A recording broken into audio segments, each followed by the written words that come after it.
I've had such a lovely summer getting back into reading and discovering all these books to add to my never-ending reading list. I have also acquired many books that have just been sitting there, gathering dust. So I've decided to make some book resolutions, so books that I absolutely have to have read by this time next year.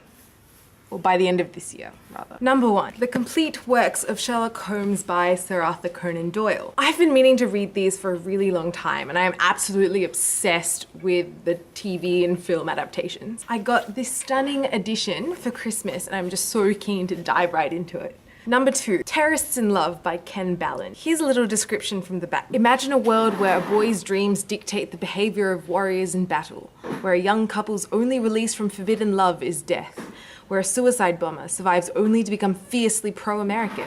This is the world of Terrorists in Love. This was a gift to me by a very close friend, and I've been wanting to get right into it as soon as I opened it. I think it's important to educate yourself on terrorism from multiple perspectives because we're just bombarded with all this discourse around it. And this book seems like a really interesting introduction to that knowledge and those stories. Very excited. Number 3, A Passage to India by E.M. Forster. I read Where Angels Fear to Tread by E.M. Forster halfway through last year, and I absolutely fell in love with Forster's writing style. It's sardonic and scathing and really good at making some kind of subtle commentary through his amazing characterization. A Passage to India covers issues that are a little more close to home for me because it's about an Indian man who's accused of assaulting a white woman during the early 20th century. I'm really intrigued to see how he deals with issues of race relations during colonial occupation of India, so I'm really determined to finish that. Number 4, Chekhov's Plays. I love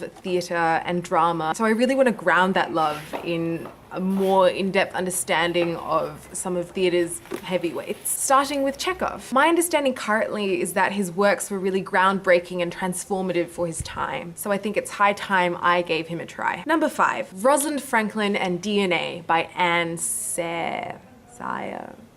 Rosalind Franklin is my hero. She was a scientist who practically discovered the function and mechanisms of DNA through her genius work using X-ray crystallography. That was a mouthful. Her research, however, was stolen and used without her consent by Watson and Crick, and she was never rightfully honored for her contribution in her lifetime. I recently just finished reading My Sister Rosalind Franklin by Jennifer Glynn. I was actually so excited when I found a book about Rosalind Franklin in the library because I've been looking everywhere and I just haven't been able to find one. So this was a really special surprise. And so I just want to read more works about her life because she was such a fascinating and inspiring person. I think we owe it to her for all the wonderful contributions that she's made to science and to knowledge. Number 6, Photograph 51 by Anna Ziegler. This is a play about Rosalind Franklin's famous discovery and the groundbreaking photo that led to the uncovering of the structure of DNA. Nicole Kidman actually played the star role on Broadway. This was a no-brainer. It's the combination of my two loves, theatre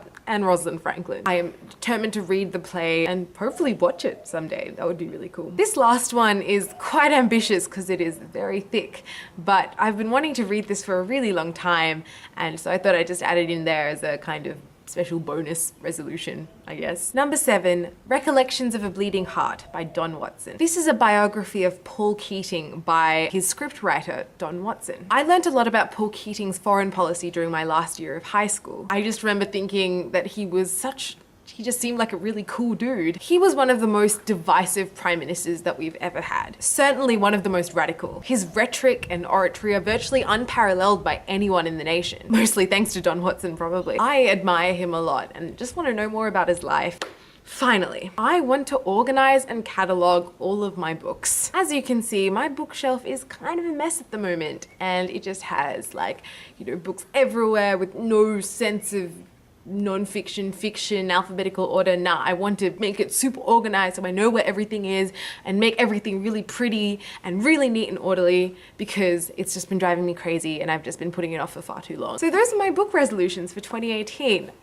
Thanks for watching and stay tuned.